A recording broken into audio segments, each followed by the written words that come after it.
podcast. I'm Jeff, and I'm joined by Paul, who's always with me, and we also have another special guest with us tonight in the shape of Freya. That's what she calls herself now. It's amazing. Brilliant.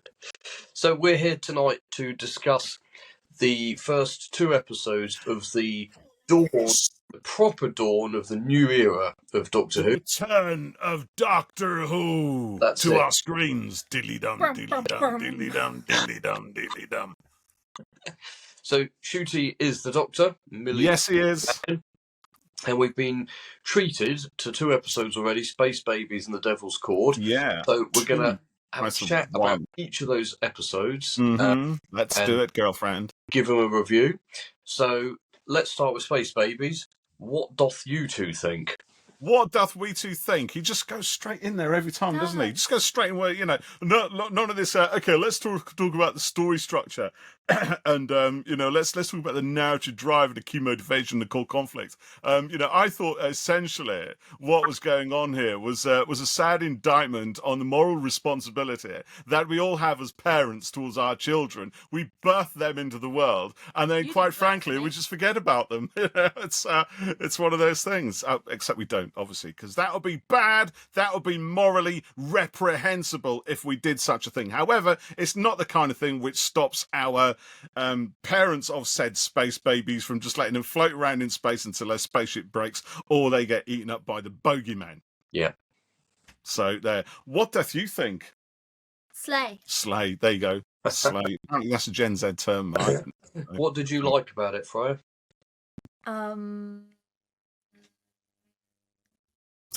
Well, see, that's a very direct question. Also, the thing is, Jeff, apparently Gen Zs are not very good with direct questions. They have to be kind of built up to things. You sort of have to come in at an angle. So let me demonstrate. Who was your favourite space baby? Was it Poppy or was it Eric? Poppy. Why was Poppy amazing? Because she's a girl. Because she's a girl. She was great. So why didn't Eric come up to the biscuits? Why was he not up to grade? What was wrong with Eric? Just a bit annoying. It was a bit annoying. Eric was annoying, and Poppy was. He did have a bit of a hero complex, didn't he? Yeah. He was going on there, yeah, in his little pushchair. What about you, Jeff? What are your thoughts on this amazing story? Yeah, I liked it.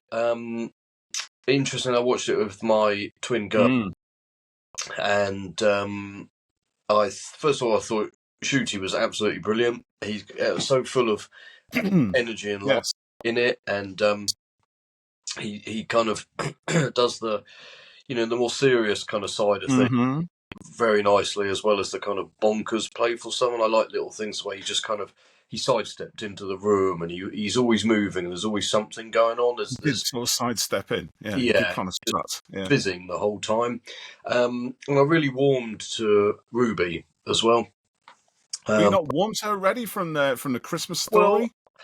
Well, I think sometimes you need a little bit longer. Sometimes with Jodie's Doctor, I knew straight away. Yeah, I love her. She's brilliant. It was like that. But with Ruby, I mean, I didn't dislike her, but I was, I thought I need a bit more. A bit more. You needed a bit more Ruby before he was able to trust his feelings towards her. Yeah.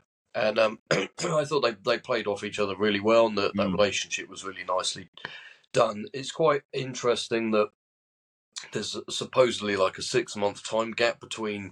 Yes, I saw that. Did you excuse me, I was still a bit ill today. So that's it's not Christmas after. Sorry, it's Christmas after Space Babies, isn't it? No, before Space, because Space Babies carries on. Yes, just continues. It's between Space Babies and the Devil's Chord. It seems like there's a 6-month gap. Yeah, 6-month gap, which is sort of, it's fine. I saw the Big Finish tweet today saying when Big Finish realised there's a 6-month gap of stories. Right. We feel that. It's quite good because, it allowed the friendship to sort of already be there rather than a bit later on in the second story. So it's a bit of a shorthand, but it was kind of, it's fine. Space Babies itself, first of all, I thought it all looked amazing. The sets, the CG work, that shot where the TARDIS came through the vortex and out into space and at the spaceship stuff. But isn't it amazing how the time vortex within the program always looks exactly like the opening titles of the show? Always has done throughout the whole of Doctor Who. Yeah. Yeah, it's supposed to though, isn't it? Well, I Yeah, guess so. it Yeah. is. So yeah, I thought production design on it looked Mm. brilliant. Talking babies is a little bit of, for me, like talking animals. Shouldn't happen. It's wrong. They were very well done, It was supposed to be six. but 6-year-old Steve. I didn't really like them. I thought that the bogeyman looked potentially quite cool, but He looked good in the trailer, didn't he? yeah, and I saw a poster thing today that Forbidden Planet did, and he was silhouetted in the hallway, and he had the long fingers, and it reminded me a bit of there's an old book of German kids stories, like is it Steppenwolf or something? Do you know the book I mean? It's about the kid with Right.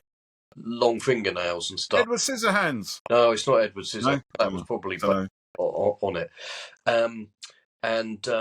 Yeah, so I'm not quite sure it worked brilliantly. What, as a bogeyman? Or well, in the episode itself, it was weird. Like I saw a behind the scenes picture today, I thought it looks really cool, but for some reason it just was kind of okay. I think with the trouble with these things, it's kind of once you take the atmosphere away from them and the reactions and everything else, they just look like a dude in a suit. And in fairness, that's the same with almost any creature. Yeah, exactly. Yeah, like Alien, behind the scenes at Alien, which this riffs off massively. Absolutely, massively. It's the same kind of thing. Once you see the guy in the suit without all his atmospheric camera lighting, and there's just a whole bunch of technicians hanging around with fags hanging out their mouths and stuff, and studio lights are on. It just it takes loses it. That's the magic of cinema, isn't it? To build these things into something special. Interestingly, like I said, I watched it with my twin girls.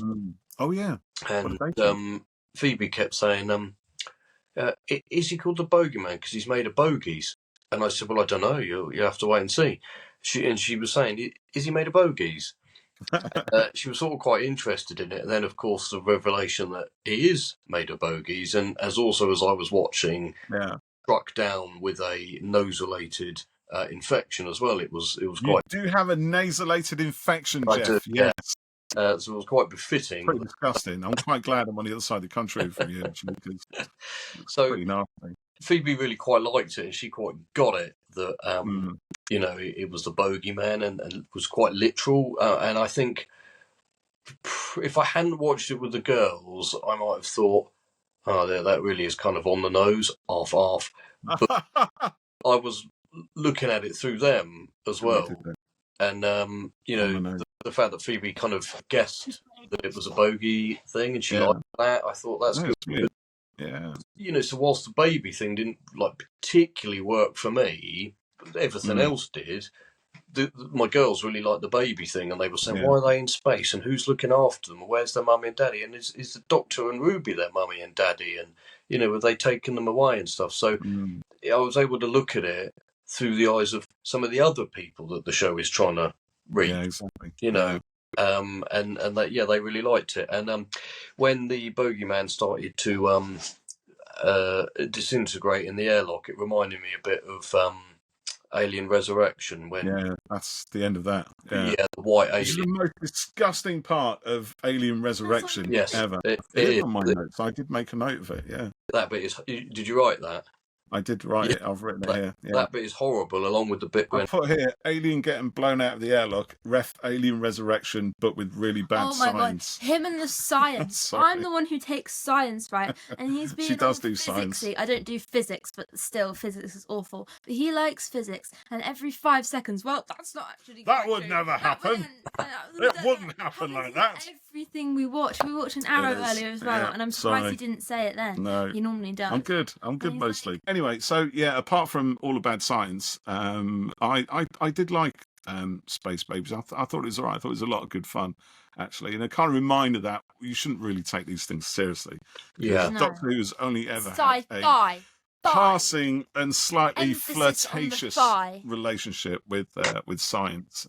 So it's I mean, the whole thing about a bogey monster. I mean, God Almighty. I mean, a few years back, we had monsters made out of the gunk that you get from your eyes. Yeah, the Sandman. I mean, that was kind of ridiculous because they kind of they just evolved, right? Or, no, they had some kind of influence from a special magic machine, didn't they? Yeah, and we've got a birthing machine in here that clearly can take organic matter and spin something that kids apparently need to terrify them with. I don't know. I mean, it's one of those stories that for me, it's a lot of fun if you can just whack it on and just go with it, and it's fine. But I did like the talking babies.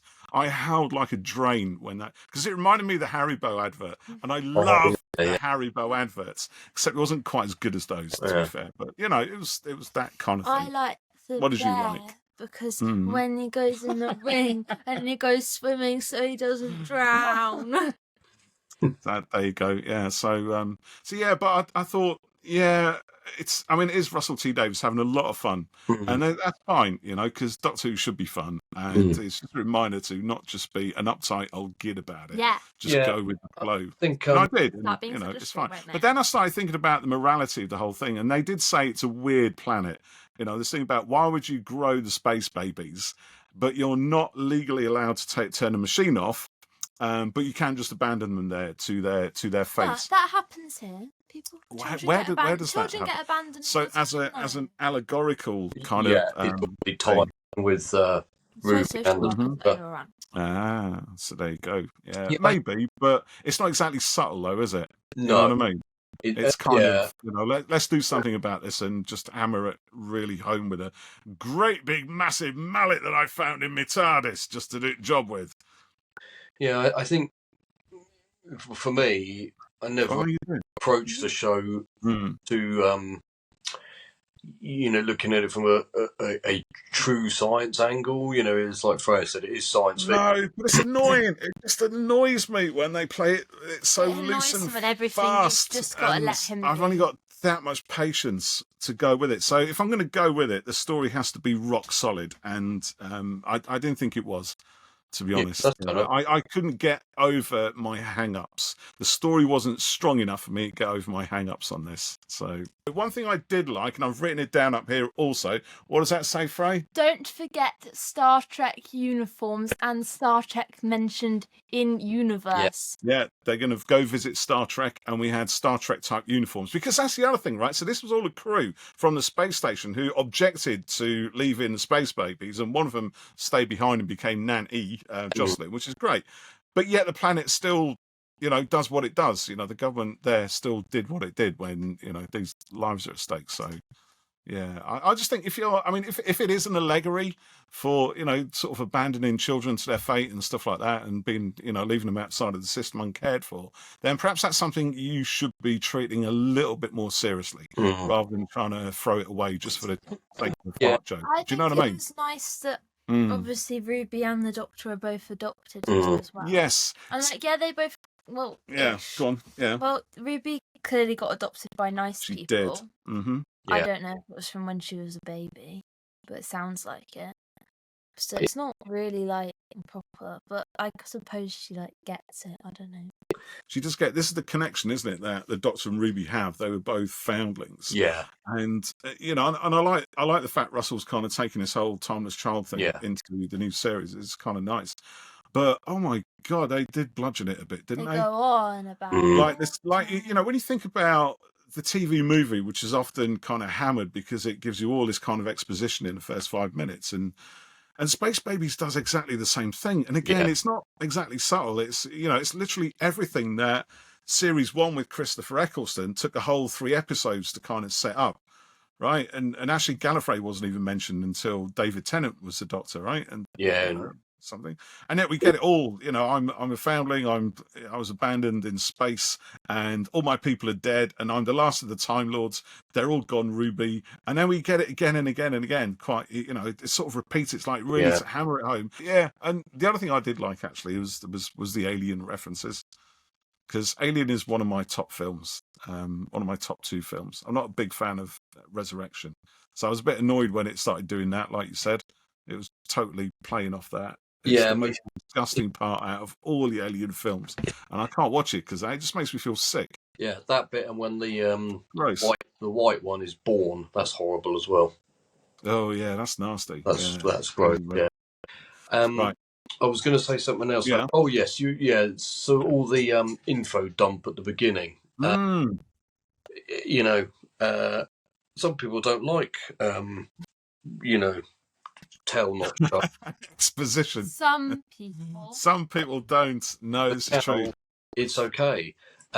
Well, it's not though, because I didn't like it. No, but No, if I was starting again, Yeah. like if that was when I was 10 or however old I was when I started watching it, that would have been nicer because I kept on having to get you to pause it to explain. This is to true. me. It's always pause it, explain that, pause it, explain that. I don't understand. That's what we need to do sometimes is look at it from the eyes of people, you know. And it's series 1. They're trying. Rebooting it. Yeah. So basically, but you would only put that stuff in the story if it's really important to the story, which I guess it is going to be, right?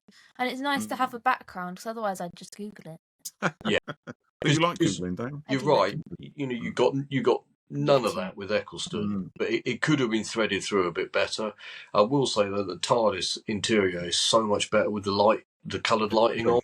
When he clicks his fingers. Yeah, it's great.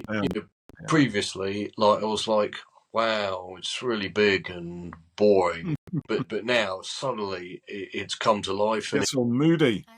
Yeah, and it suits Shooty as well. Maybe that was the point. Around. And I like the bit when they slammed on the levers or whatever, and they lifted up in the air. I was like, there's no need for that to happen, but it looks cool, so I enjoyed that. Yeah. And I like the little detour to the dinosaur era. That was in this one, wasn't it? Yeah. Bit of money on screen there. As well. It would have been nice maybe if they'd done like remember the pilot episode? There was a lot of hopping going on there. Yeah, that was good because we saw Mavellans and all kinds of stuff. So we get a quick trip to the Cretaceous Jurassic or whatever it was. Yeah. Just so that Ruby can step on a butterfly. Yeah. And then things happen. Yeah. Because she steps on a butterfly. But no, it's okay because the Doctor can bring butterflies back to life. And he also has a switch in the TARDIS which cancels out any butterfly effects that happen in time and space. Just go with it. Yeah, sometimes you just got to go with it. I think, when you watch stuff like this, you have to have... Oh, mate. Do you know, the one thing I said, though, when I was engaged in the Twitter discussion on this one, it was, one of our chums, I'm not going to mention him, but, he tweeted that he wasn't sure if this new series was going to be from him. Being an old git, he'll probably still watch it, but wasn't expecting to enjoy it. And, he says it looked too stylish, and I said, "Dude, come on, stylish and fun, that's fine. Give me stylish and modern anytime, as long as it's intelligent and fun." Well, it's definitely fun. I'll give you that. As for the intelligent part, I'm reserving judgment, and I'm sorry if that makes me sound like a bit of a dick. Which it probably does, but that's where I'm coming from, people. Right now, that's how I feel. But I did enjoy it. It's fun, and it's fun. Yeah, I was laughing loads. And that's really, I don't mean this as a disrespect to anyone, but I think sometimes when people expect like hardcore dark sci-fi from Doctor, but I don't expect that at all. No, I just want it to be intelligent. I don't. Really, I'm not a fan of things that talk down to people. Talking at them is fine and being on a level as this seems to be, but don't lie. You know what I mean? Don't present a scientific thing that doesn't actually ever exist or doesn't work like that. If something works like that, show the truth of it or don't show it at all. Because then you're not lying. Okay, there's a bit of dramatic license. That's okay, but just I don't know. I'm going to shut up because I'm just sounding like a knobhead now. I've got the whole Wolverine thing going on with my head there. You see that?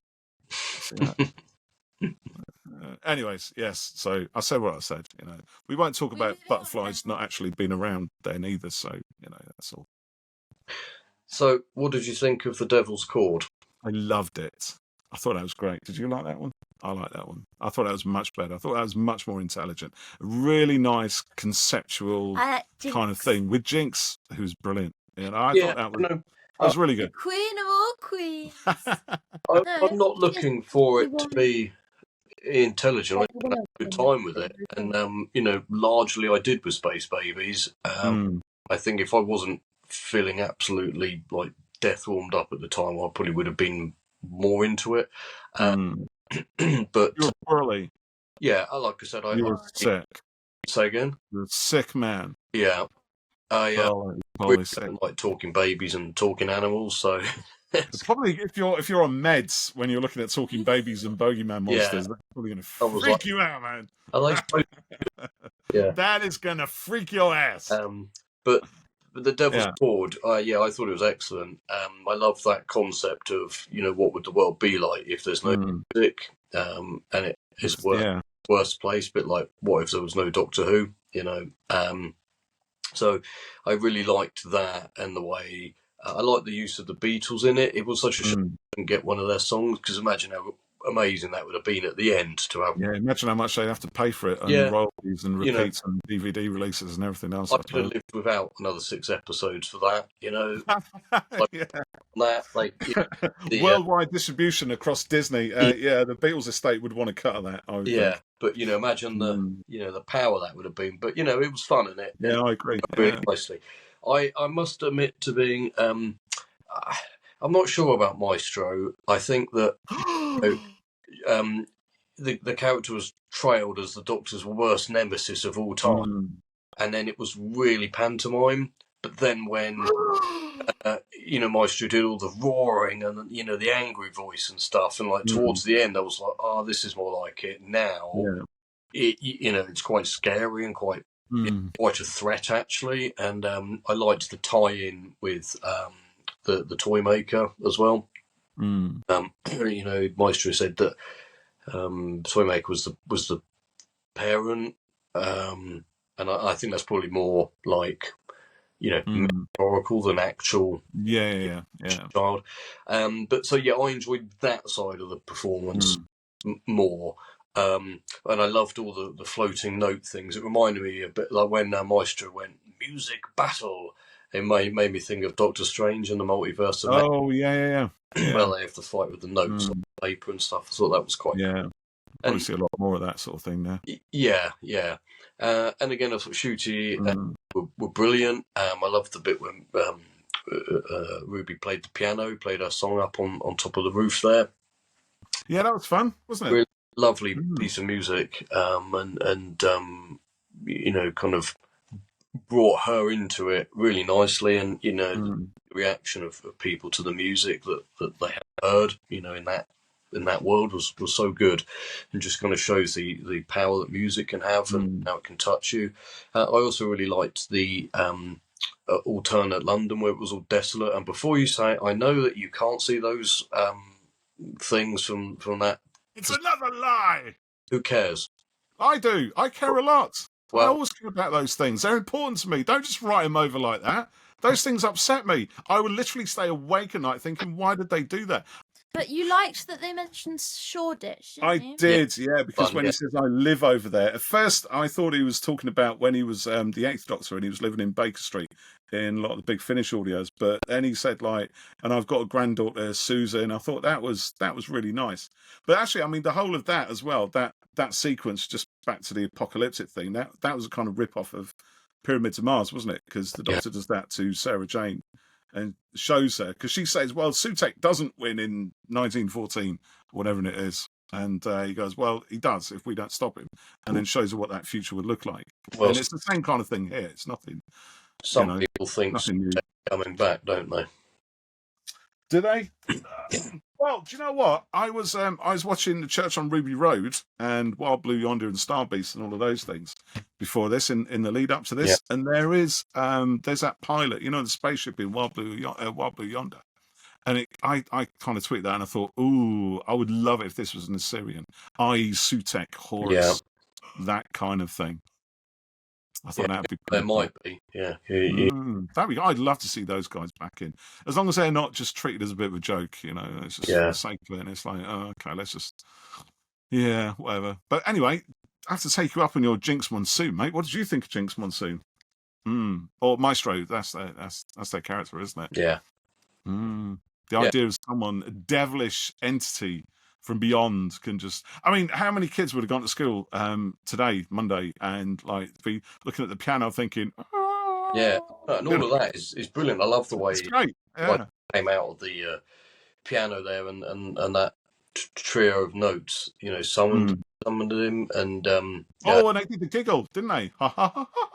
You said it, and I you were did like, say it. That's the giggle. yeah.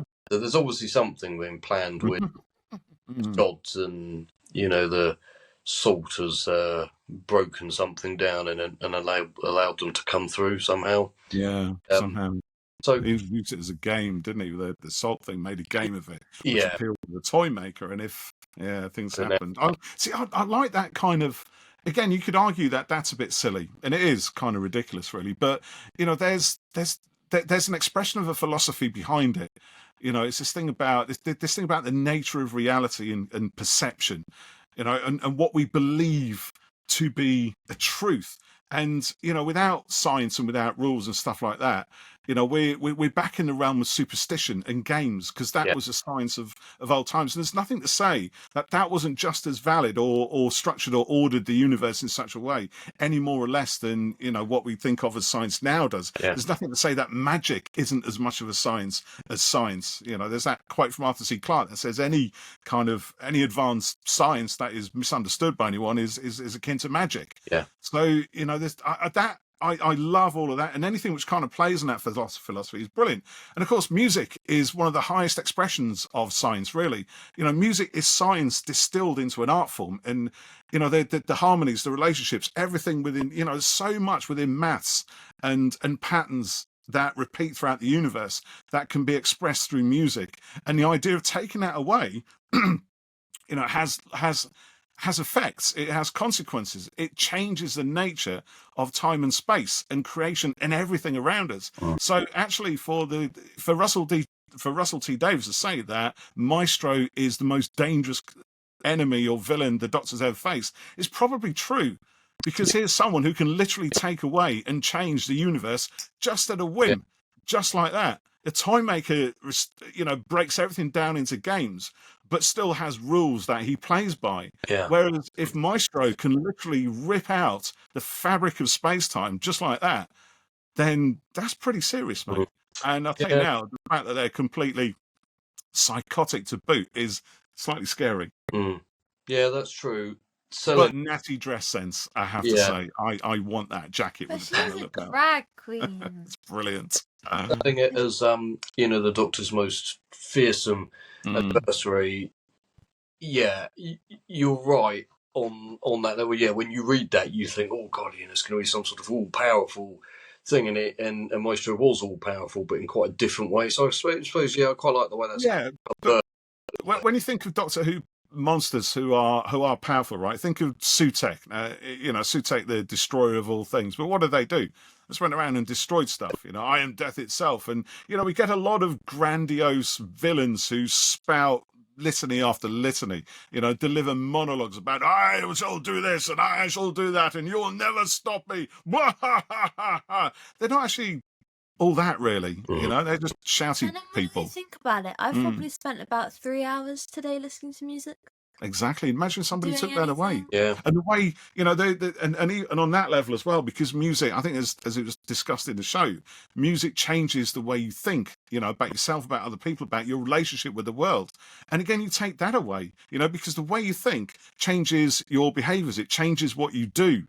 If you want to be somebody else, you want to be somebody different, the way to start that is to start thinking differently. If you want to overcome a fear that you have, you think of it as not a fear. You can't do things without thinking about it first. And if music is so intrinsic to how we think and how, Murray Gold, right, tells us how to think by playing his bloody music throughout the whole of this sodding thing. So you take that away, and it changes you as a person as much as anything else. So you change, the universe changes, everything is different. But they said it as well. They said, oh, the world's gone to war because no one has a way to express themselves. Because if I want to express myself, I'll write or I'll dance. Yeah. And that's all gone. It's all music. Yeah.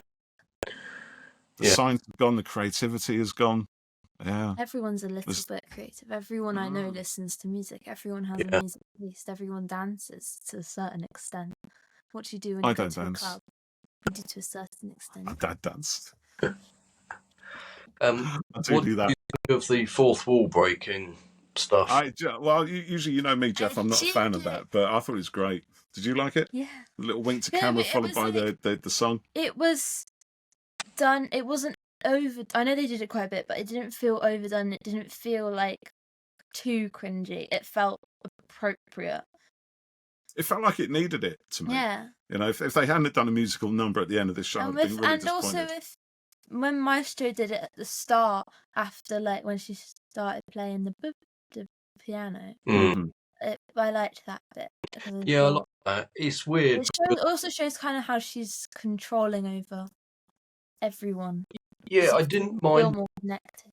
I didn't mind Maestro doing it because it sort of indicates that you know, there's a huge power there and can see out of the confines of being in this, you know, fictional TV show. But when the Doctor does it, I was like, well, he looks so charming doing it, but I don't get away with it, I think. But it's like you're not sure.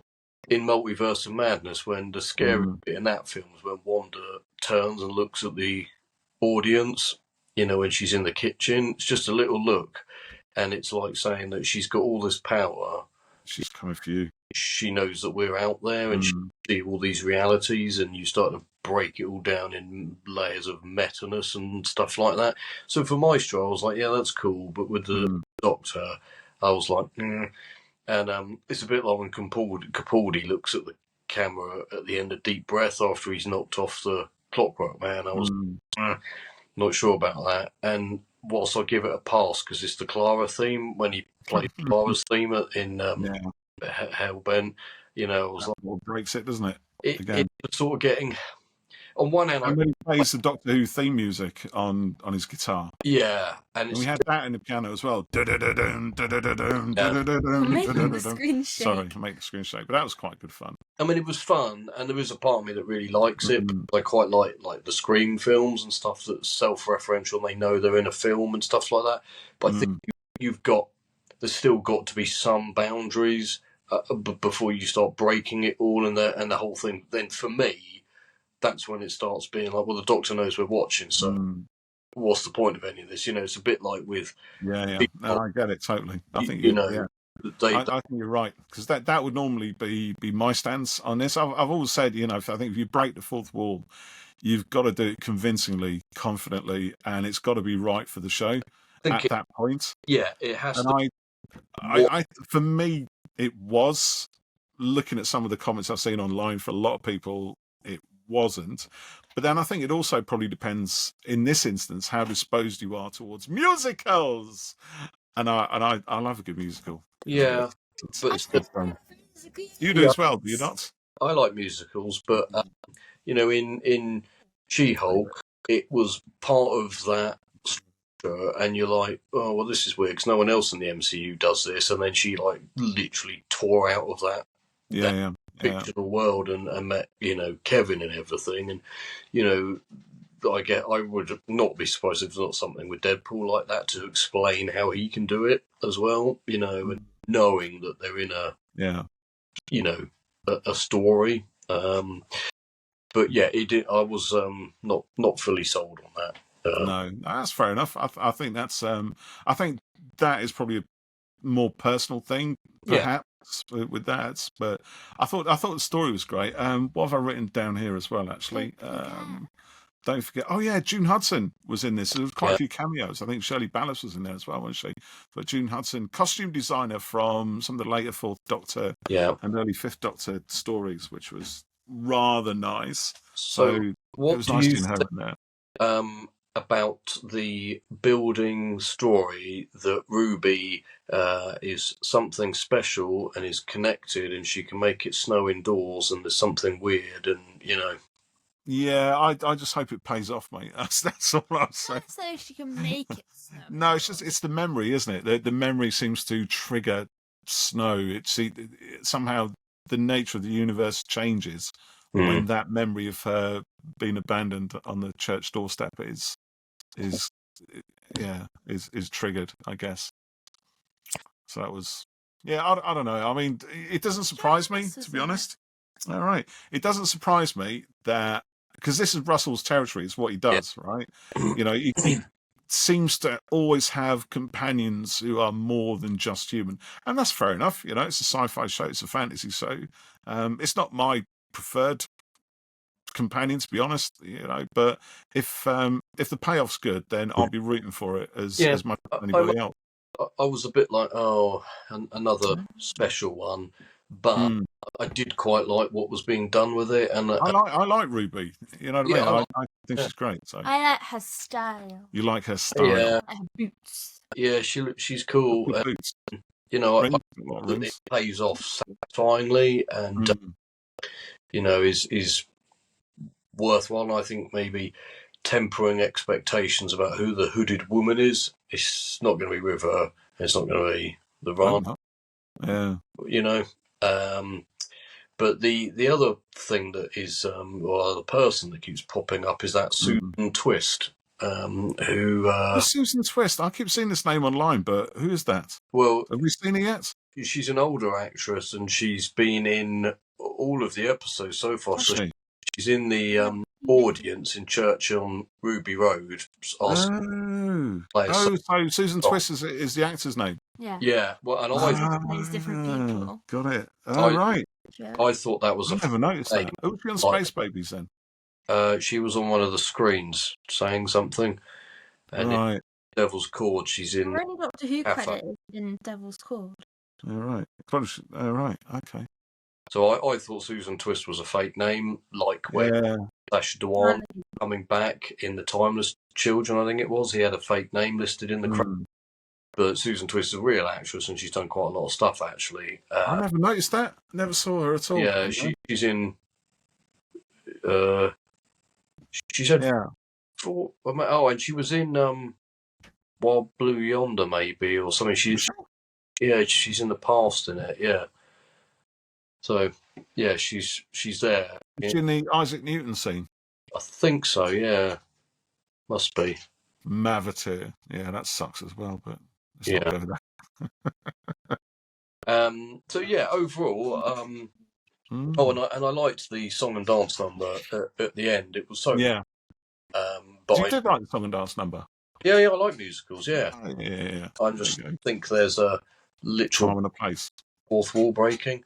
Well, if it didn't end with a song, then there was something wrong with the episode. Yeah, it was nice that you're right, Frey. Yeah, you know, because you know it was all about music being you know, powerful and all of that. And like I said earlier, if it had been a Beatles track, imagine if it had been starting "She Loves You," or something. You know, it would have been it would have been amazing. But you know, it was a cracking little song, and you know, I enjoyed it. It was really good. It was a lot of fun, yeah. I think what was also nice as well is that because we did get a little bit of Beatles, we got the end chord from A Day in the Life, didn't we? That was the Devil's. That was the chord that sent Maestro back. I love that because when they're talking about John and Paul, they're talking about you know the ideas for a chord, and all they can do is sing this thing about the dog and all the rest of it.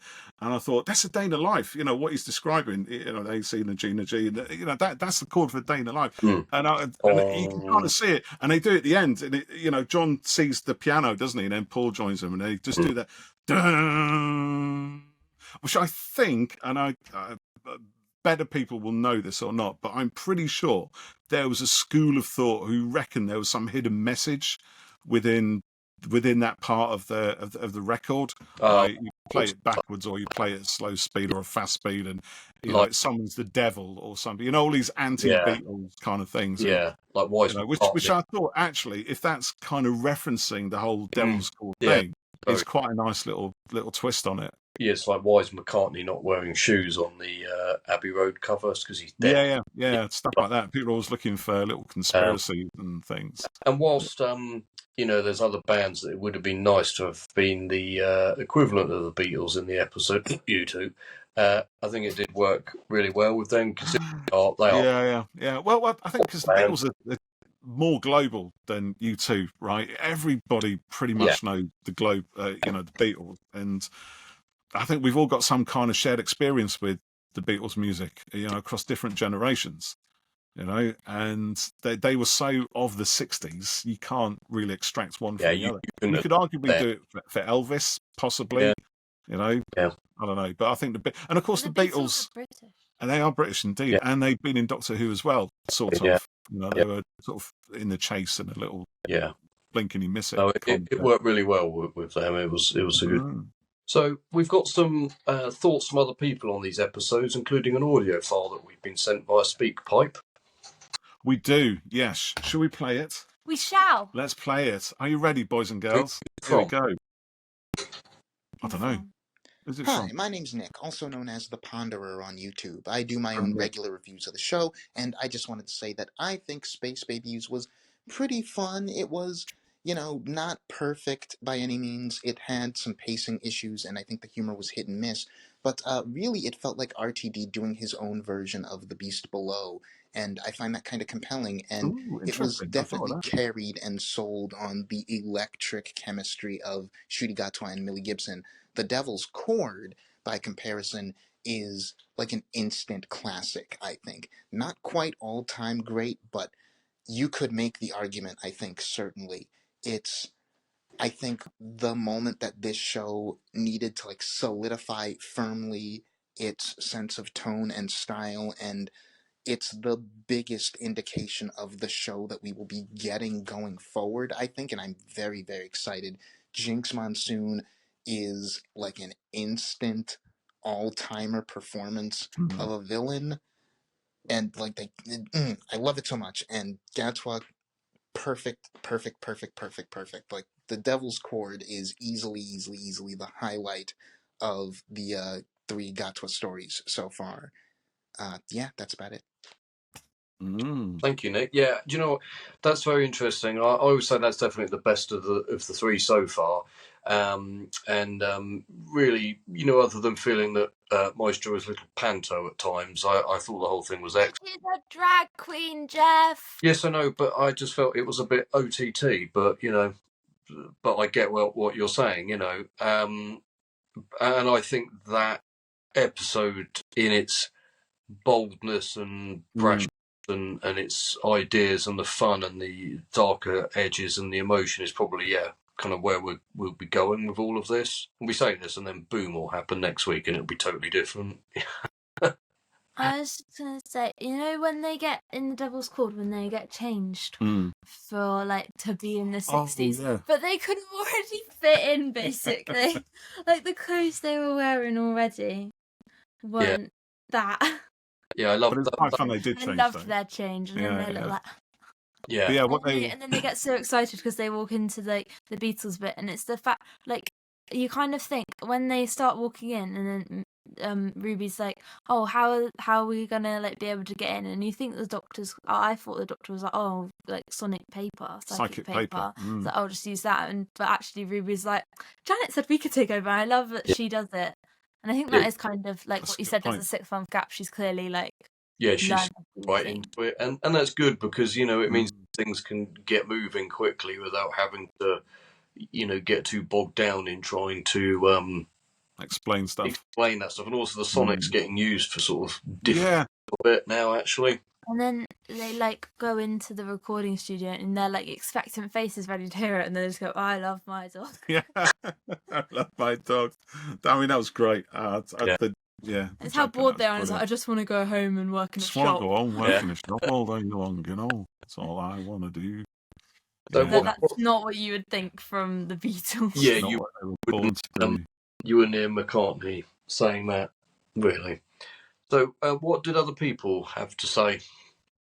Why, Jeff, let's have a look at what other people had to say. Okay, on our Twitter, let's have a look what's going on here. I've just got to find the post now, which is quite a way down because somebody's been retweeting loads. Jeff. Yes, this one here. Let's have a look. I haven't really looked at this for a while. So we got Natalia, who says, absolutely loved Devil's Chord, favourite Ncuti episode yet. He and Ruby just had their really good vibes going on in this one, and they looked excellent in their 60s outfits too. That's what you say, wasn't it? And that non-diegetic line from the Doctor had me screaming. It was a great little fourth wall break. And we have Nick H, who says, happy to be a toffo eating Wokenista. On first watch, I thought Space Babies was a bit silly, but on second watch, I enjoyed it a lot more. Still has plot holes and is silly, but also great fun, and forgot that RTD season openers are often lightweight. Yes. And then Nick comes back and says, like Devil's Chord a lot more. The looks, camera, music numbers are a choice for sure, but that seems to be the style now. Good start. Is that the same Nick who gave us the voice message? Maybe. I'm not sure. I don't know. Anyways, Robot of Death, our good friend Graham says, I thought they were great, funny, moving, dark, thrilling, and the performances were very enjoyable. I'm intrigued. Graham is intrigued by a few lines of dialogue that will obviously have impacts later. I think it's going to be a good season. It's like Maestro does like a warning. Yeah, there's going to be more legions on the way. There's quite a lot of takes on here, actually. What else we got? My voice is going. You'll have to read some, Frey. Okay. What one? This one. Gaze in Space says, the main thing I really enjoyed was the Doctor and Ruby. I think that Shooty and Millie have such good chemistry, although I wasn't a fan of the 6-month time interesting. jump. Randy Elaine says, hopefully my children will let me finish watching soon. My 4-year-old took one look at the Space Babies and said, this is scary. What's Matt Price say? Matt Price, Space Babies has some good things going for it, but it just feels a bit lifeless at times. Devil's Chord is better, Jinx Monsoon is amazing, and the ending fight genius, but it just felt lacking a spark at times. Not the best start to S14, though Shooty is, does that mean great? Yeah. Yeah, great, I guess. Yeah. Cool. Yeah, there's a few things there. I'm seeing like little behind the scenes clips of Millie and Shooty doing interviews together. They clearly get on really well. Yeah, they do. And have a good relationship. Yeah, they are really good together, and it's the kind of little interplay and all the physical things and stuff that you can't really get from rehearsing. It's obviously natural between them. It's good to see, isn't it? Something that carries through on sets, on screen. Yeah, absolutely. Yeah. Actually, there's another one here. Actually, we just seen. Do you want to read that one? Ben Welsh says Space Babies was a little, how do you say that? Saccharine and silly, but also sincere, endearing, and an amazingly bonkers series opener. Devil's Chord was a lot of fun with some intrigue thrown in there for overarching plot lines. All in all, a good time was had. Yeah, I think, do you know what? I think that's probably how I feel about Space Babies, because it's weird. I know, at the start of this, I was really sort of digging into it, I did really enjoy it. Yeah. That's the thing. It comes across, as me being really angry about it, and I hate being angry about Doctor because it's my favourite thing in the world. And I was angry about it, and I was angry about the fact that, despite all that, I actually really loved it. And it's just a testament to how great Doctor Who is, that it can be, incredibly dark and, grim and emotional at one point. It can be just outrageously panto in another. It can be camp, it can be silly, it can be serious, it can be fun. It can, it can even break the fourth wall and thrill us all with a musical number, or maybe not all of us, but nonetheless, it's got the balls to actually do that. Yeah. You know what I mean? The confidence to do it. Sorry. Or it's creatively unlimited, and I think it is important to watch it and try to remember that it's trying to do different things in every episode. It's trying to appeal to such a massively broad audience. Like I said, watching it with my girls, they liked it. They were sort of a little bit scared of the bogeyman, but they wanted to know if he was bogies, and they wanted to know more about the Doctor and stuff. They still slightly puzzled why I wasn't a blonde woman, but I haven't explained any of that yet. But they enjoyed it. So I haven't explained regeneration. No, that's true. Actually, that's one bit of exposition. He hasn't really said anything about be a woman. Which will, I was going to say when it happens, but hopefully it'll be 3 or 4 seasons away. Yeah, hopefully. Yeah, I hope we get a lot more. Yeah. But what I'm trying to say is that if you watched it, anyone, and it didn't work for you, that's fine. That happens. But there's other people it will have worked for. Yeah. And my girls are proof of that. And that's absolutely. That episode particularly is trying to appeal to a whole new audience across. It's a jumping on point, isn't it? It is. Like Pilot was for you. Add its like catchment area. Whilst I'm not entirely sure that the Space Babies thing in itself was, right for it, it does sum up what RTD Who is like. It's like being marquee, bonkers rock and roll kind of, you know, Who, and that's fine. You know, but I don't think I'd show my kids The Devil's Chord. I think it's probably a bit too much for, you know, 6-year-olds. You know, because it's got a bit more thought behind it and stuff like that. And I think they'd get bored. I think it would go over their heads. It was like when they watched Star Beast, you know, they quite liked it, but I wouldn't have shown them Wild Blue Yonder because they'd have just been bored out of their heads in that. So, you know, it's, you know what I mean?